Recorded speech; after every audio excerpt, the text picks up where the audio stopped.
Bonjour au menu, le JT des internautes, l'Alfa Romeo 4C sur les Champs-Élysées. Avant cela, le Renault Frenzy.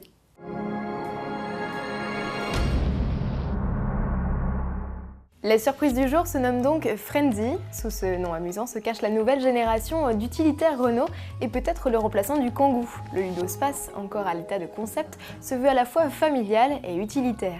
Pour séduire les artisans, il table sur une longueur réduite de 4,10 m et une modularité hors pair. Le haillon en deux parties s'ouvre largement sur une surface plane. L'accès à l'habitacle est quant à lui facilité par l'absence de pied-milieu et l'ouverture originale des portes. Antagonistes côté conducteur, elles sont en partie coulissantes côté passager et accueillent même un écran pour se faire de la pub. La journée de travail terminée, Frenzy s'offre une seconde vie. Il suffit de déplier la banquette logée dans le plancher pour y installer sa petite famille. La tablette tactile fournie avec le véhicule séduira les plus jeunes, tandis que le bois, les sièges tressés et les accessoires portatifs rappelleront aux plus grands leurs bons souvenirs de camping. Et pour animer le tout, Renault parie sur un bloc électrique de 60 chevaux, le même que le Kangoo Z2. Le Frenzy, quatrième modèle imaginé par le chef du design Renault, Lorenz Wangenacker, est à découvrir en septembre au Salon de Francfort. Changement de décor, direction le Motor Village, situé rond-point des Champs-Élysées à Paris. Jusqu'au 4 septembre, la vitrine du groupe Fiat propose une exposition autour du thème du glamour. 10 voitures sont présentées, parmi lesquelles les Lancia Flaminia, Alfa Romeo 1900 Super Sprint et une invitée surprise, le concept Alfa 4C. Pour mémoire, le coupé 2 places embarque un bloc turbo essence 1750 cm3 de plus de 200 chevaux.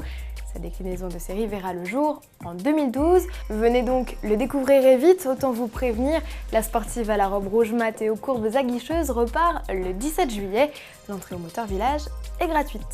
Et tout de suite, le JT des internautes, spécial vacances. Bon week-end à tous.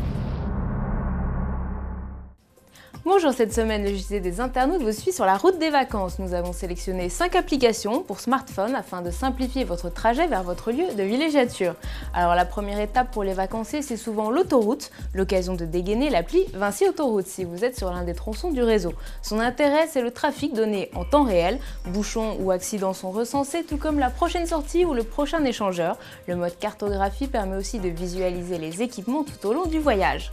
Toujours sur Autoroute, l'application SOS Autoroute, développée par les autoroutes Paris-Rhin-Rhône, permet d'appeler les secours sans être obligé de se rendre à une borne orange. Au bout du fil, un opérateur, l'application géolocalise alors le véhicule pour permettre aux secours d'intervenir le plus rapidement possible. Autre appli utile sur le trajet, Mobicarbu Plus. Cette application payante vous signale les stations les plus proches par ordre de prix et selon le carburant recherché. Numéro de téléphone et services offerts sur place sont aussi répertoriés. Les infos sont fournies par le gouvernement mais aussi par les automobilistes via leur téléphone.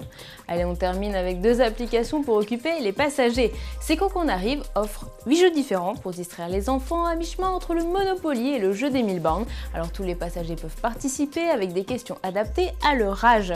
Le quiz kilométrique Autoroute A6 suit lui la célèbre autoroute avec 5 questions tous les 10 km sur l'histoire des régions traversées, la faune ou la flore. Et pour bien préparer votre trajet, direction notre site web pour consulter notre dossier Départ en vacances. Allez, bon week-end sur autoplus.fr.